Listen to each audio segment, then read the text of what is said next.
আকাশবাণী গুৱাহাটী উপন্যাস পাঠ। এই অনুষ্ঠানত প্ৰচাৰ হৈ আছে দিলীপ ফুকনৰ উপন্যাস জলপদুমৰ পানচুইৰ ধাৰাবাহিক পাঠ। উপন্যাসখনিৰ পাঠ আৰু প্ৰযোজনা ঋতুপৰ্ণ দাসৰ।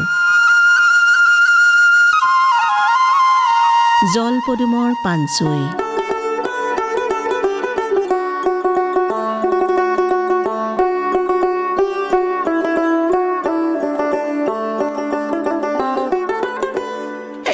এবাৰ কি হ'ল? স্বৰ্গৰ ৰজা ইন্দ্ৰৰ ঐৰাৱতটোৰ কিবা এটা বিকাৰ হ'ল বুজিছেনে? একেবাৰে আপোনাৰ সেই চাৰিঠেং জোকাৰি ঐৰাৱতে নাচে। নাচোন নেভাগে। এবাৰ যদি ঠেং নচুৱাই এবাৰ মূৰটো জোকায়। দেৱৰাজটো অবাক আপোনাৰ। বোলে মোৰ ঐৰাৱতটো কি হ'ল আকৌ? তাৰ পাছত মেল চপাই সকলোকে গোটাই লৈ ভাগে ভাগে সোধ পোছ কৰিলে, ভাগে ভাগে আলোচ কৰিলে।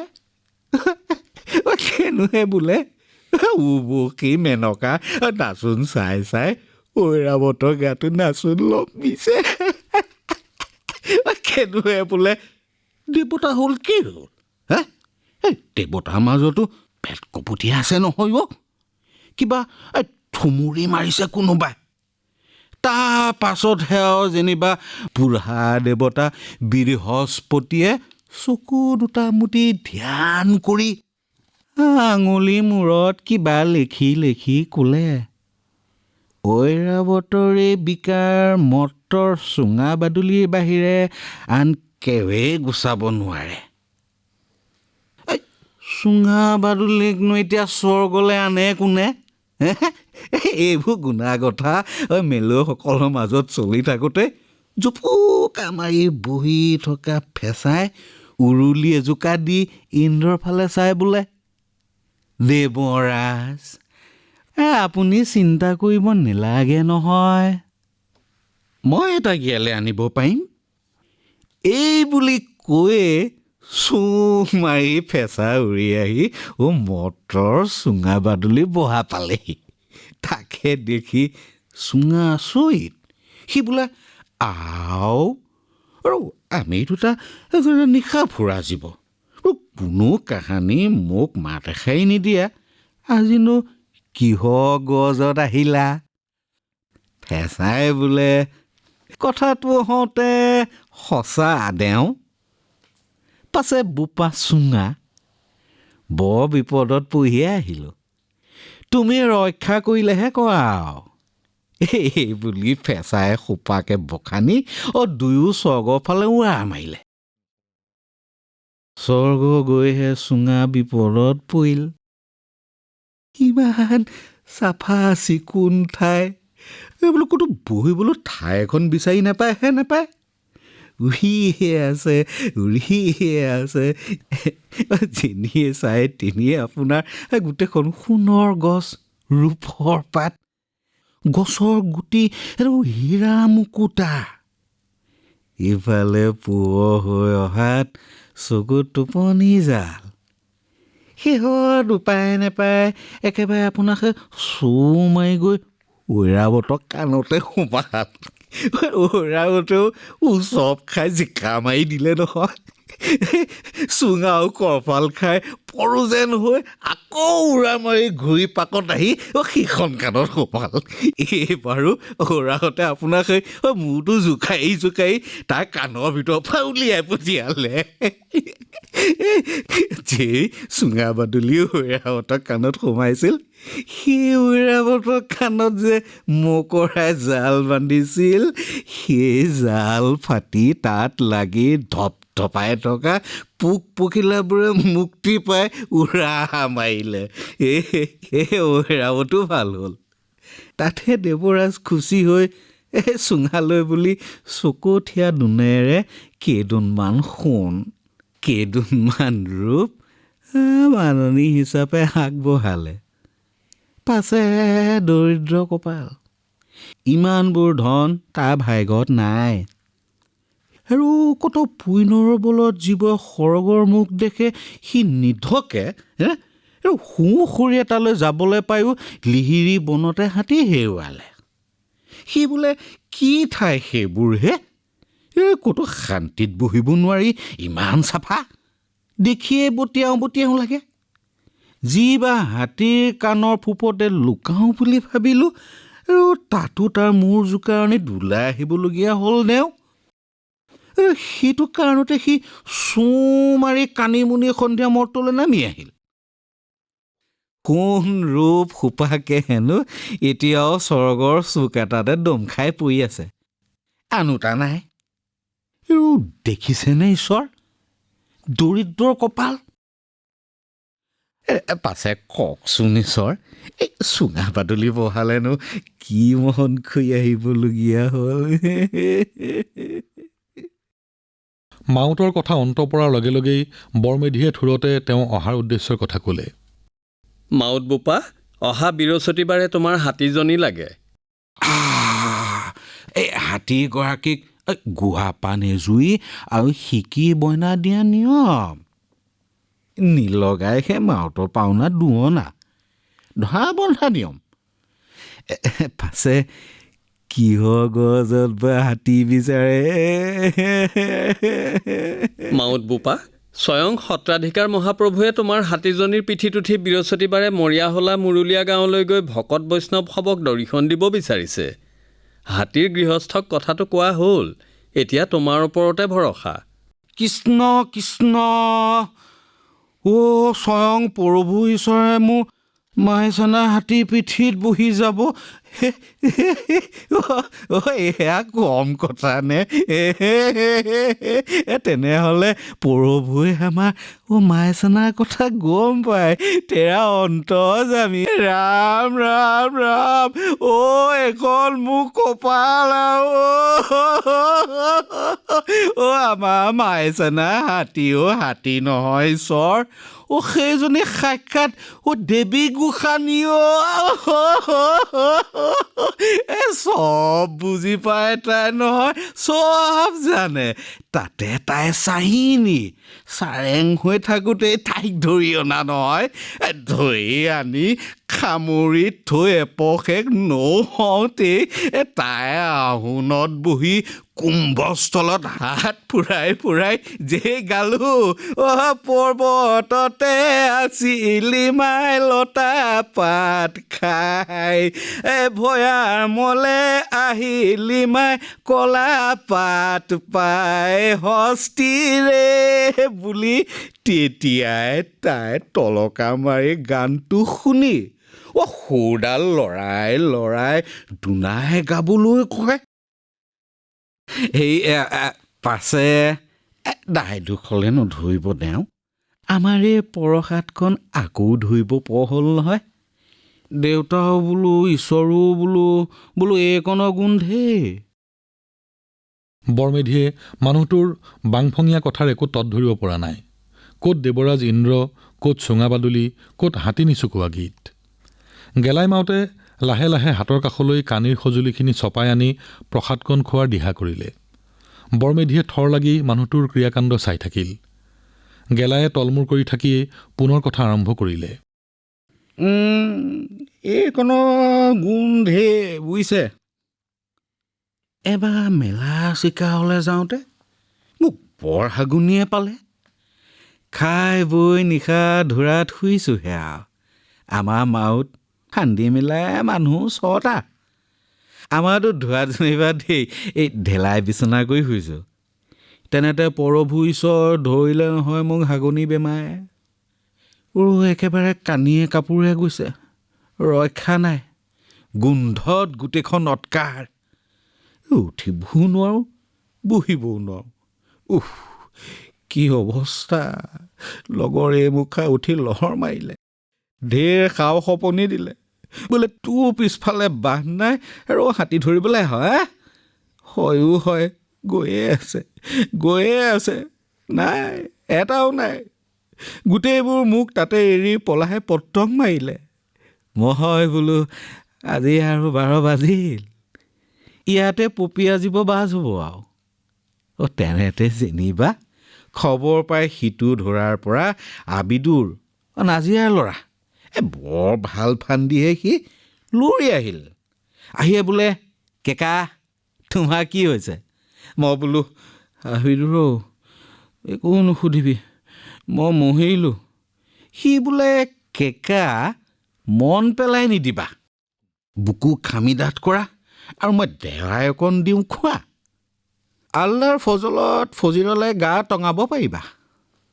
মই বোলো, আবিদুৰ হেৰ' তই গৰিয়াটোৰ হাতেৰে মই কেনেকৈ খাওঁ? পৰাচিত হ'ব লাগিব। পৰাচিত হ'বলৈ মোৰ হাতত ধনবিধ নাই দেওঁ। সিও একা চেকা নেৰে।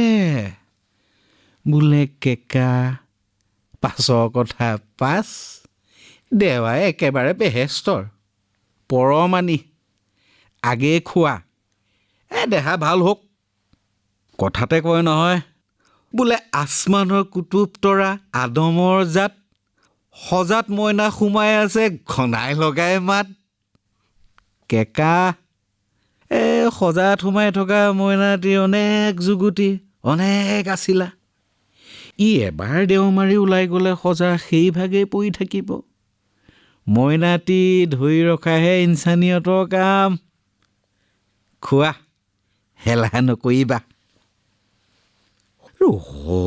হয়ো যে এইকণ পৰসাদ ধৰিলোঁ, পেটৰ সেইপিনে শুকাই আৰু তৰতৰিহা মাৰিলে। পষেকত 2-3বাৰমানহে বাঢ়ি ফুৰিবলৈ যাওঁ। পাছে বদগুণো নোহোৱা নহয় আকৌ দেই। এবাৰ কি হ'ল, তেউজ বেলি ফাগুনত খুন্দাই লাখুটিৰ পুতেক শিৱৰামৰ বিয়া। আমাৰ মাইচানা পিঠিত দৰা বহিছে, লগত সখী ধৰা ল'ৰাটিও আছে। বিয়া ঘৰ পাওঁ হৈছোঁহে, টিপা মাৰিও বায়ুকণ ধৰি ৰাখিব নোৱাৰিলোঁ। দুৰ্গন্ধ বাজ হৈ গৈছে। দৰাই বোলে, ককাইটি তুমি যি পাত কাঁফাই এৰিছা, এনেকুৱা আৰু এপাত এৰিলে মোৰ জীৱ উৰি যাব। সিফালে ৰভাৰ তলতে কইনাজনী ফুলতে বাৰী হ'বগৈ। মই বোলো, শিৱৰাম সহিলে সম্পদ, সহি সামৰি আহি থাকা। নাকৰ ৰুমাল টানকৈ ধৰা, সখী ল'ৰাটিকো কোৱা, বিচনীয়ে বা দিয়ে আহক। আৰু হয়ো হাতে হাতে পৰমান। 5 দিনা যৌতুকত ঢেৰ সম্পত্তি পালে। তাতে মই শিৱৰামক ক'লোঁ, বোলো দেখিলা নহয় সহিলে কেনেকে সম্পদ পায়, ম'হৰ গাড়ীৰে 2 গাড়ী পালাই নহয়। গাৰ চেলেংখনৰ আগটো টানি লৈ বৰমেধিয়ে এনে নাকত সোপা দিলে। মাউতে এতিয়াও হাঁ না একো কোৱা নাই। সহিলেই সম্পদ পায়, কি কয় মাউতে? তেনে কি গেলাই মাউতৰ এই বেলবেলনি সহিব লাগিব? কানিয়া গেলাইৰ এই কীৰ্তন কি শ্ৰৱণ কৰিব লাগিব? অন্যথা কি তেওঁৰ উদ্দেশ্য সফল নহ'ব? আকৌ এবাৰ দীঘলা বৰাৰ ওচৰলৈ যাব লাগিবনে? নাই, নোৱাৰি। দীঘলা বৰাৰ ঘৰলৈ কোনোপধ্যে আৰু যাব নোৱাৰি। তাতকৈ গেলাইৰ এই অকথ্য অত্যাচাৰ সহি যোৱাটোৱেই যুগুত হ'ব। কেতিয়ালৈ বুলিলে প্ৰভু ঈশ্বৰে? অহা বৃহস্পতিবাৰে পুৱাৰ ভাগতে সত্ৰৰ বাটচৰাতে মহাপ্ৰভুৱে হাতীৰ পিঠিত বহাৰ মানস কৰিছে। তেনে ঈশ্বৰ বিহানে তাত গৈ মাইচানাক বধ কৰাব লাগিব। চকু দুটি মুদি কিছু সময় কিবা চিন্তা কৰিলে গেলাই। তাৰ পাছত বিৰবিৰাবলৈ ধৰিলে। মোৰ মাইচানা, দেৱী গোসানী সেইজনী চব গম পাই গৈছে তাই। গোসাঁই প্ৰভু তাইৰ পিঠিত বহিব।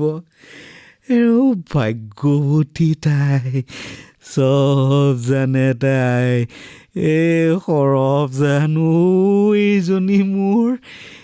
একো নোখোৱাকৈয়ে তাই লাং পাতৰ লাং মেলিব জানে, জপাবও জানে। তাই ঠেঙত ডিগি বান্ধিব নেলাগে। বনৰীয়া হাতীয়ে এটা দণ্ডি ঠাই এনেই চিনি পায়। গোসাঁই প্ৰভু বৃহস্পতিবাৰে তাই পিঠিত বহিব, সেয়াও মোৰ মাইচা নাই জানি গৈছে। তাই পিঠিত নতুন গদলা পাৰি দিম। গোসাঁই প্ৰভু তাতে বহিব।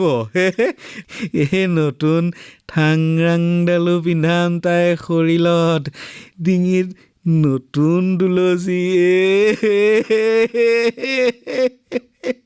নিচাই ধৰিছিল মানুহটোক। সি আগৰে পৰাই কানি খাই আছিল, সেয়েহে পাছৰ তাৰ কথাবোৰ সৰু হৈ আহিছিল। বৰমেধিয়ে সঁহাৰি পাই আকৌ ভালৰি বোলালে। বোপা বৰমাউত, কথা দিলা যেতিয়া আমি এতিয়া প্ৰস্থান কৰোঁ। বৃহস্পতিবাৰে পুৱাতে সত্ৰৰ ধোৰাপাতত হাতী ৰখাবাগৈ। তোমাৰ ওপৰতে ভৰসা। দুয়ো হাত জোৰ কৰি সেৱা কৰাৰ ভংগীত গেলাই মাউতে বৰমেধিৰ ভৰিৰ ফালে হাত দুখন থৈ বিৰবিৰাবলৈ ধৰিলে। স্বয়ং অধিকাৰ প্ৰভুৰৈ মোলৈ বাট চাই আছে। চাৰি হাতত শংখ চক্ৰ গদা পদ্ম, অৱতাৰীশ্বৰ অন্তৰ্যামী গোসাঁই চব গম পাই গৈছে। আমাৰ মাইচানাও সৰব জানো গম পাই গৈছে। তাই সুৰত এপাহ পদুম ফুল তুলি লৈছে।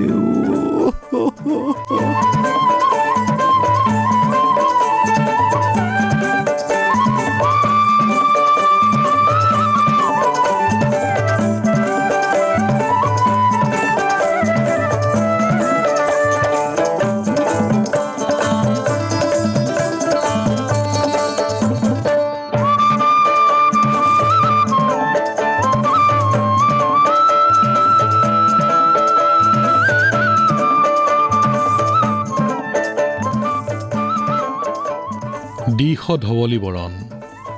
নামঘৰৰ দবাত কোব পৰিছে। দুম দুদুম দুম দুমাদুম দুদুম দুদুম শুনা গৈছে শংখধ্বনি আৰু মৃদংগৰ বোল। আকাশ জ্যোতিষ্মান। চৌদিশৰ বৃক্ষ লতিকা মুকুলিত পত্ৰপল্লৱেৰে সুশোভিত। বিচিত্ৰ বৰ্ণশোভাৰে সজ্জিত পুষ্পৰাজীয়ে পূবৰ পৰ্বতমালাৰ পৰা সততে বৈ থকা কুৰুৱা বতাহত আপোন সৌৰভ বিয়পাই দিছে। কুৰুৱা প্ৰবহমান এই ঠাই। গেলাইৰ মাইচেনা হাতী সত্ৰৰ বাটচৰাৰ কাষত বৈত পৰিছে। সত্ৰাধিকাৰ মহাপ্ৰভুৱে লাহে লাহে বগাই হাতীৰ পিঠিত পাৰি দিয়া নতুন গদলাত বহিছে।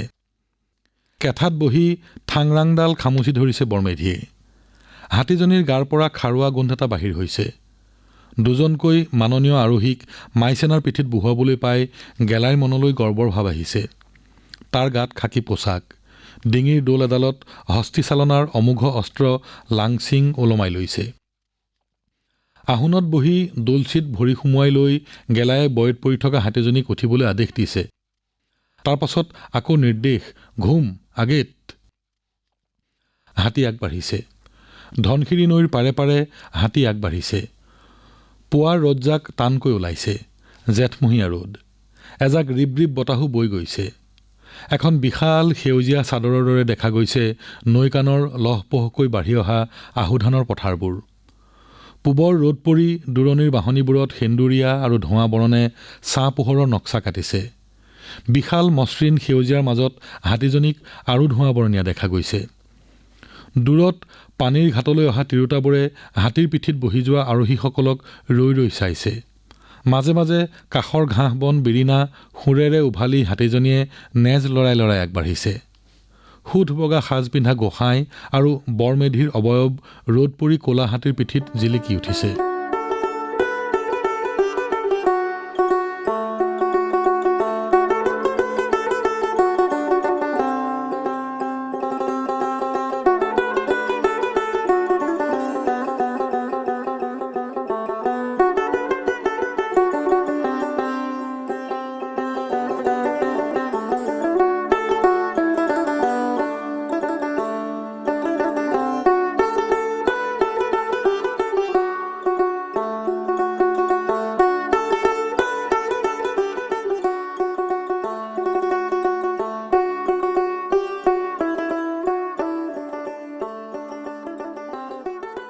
উপন্যাস পাঠ অনুষ্ঠানটিত ইমান পৰে দিলীপ ফুকন ৰচিত উপন্যাস জলপদুমৰ পাণচুইৰ ধাৰাবাহিক পাঠৰ ত্ৰয়োদশ খণ্ডটি শুনিলে। বৰমেধি আৰু গেলাই মাউতৰ চৰিত্ৰত অভিনয় কৰিলে উৎপল বৰা আৰু সুদীপ্ত শৰ্মা ভৰালীয়ে।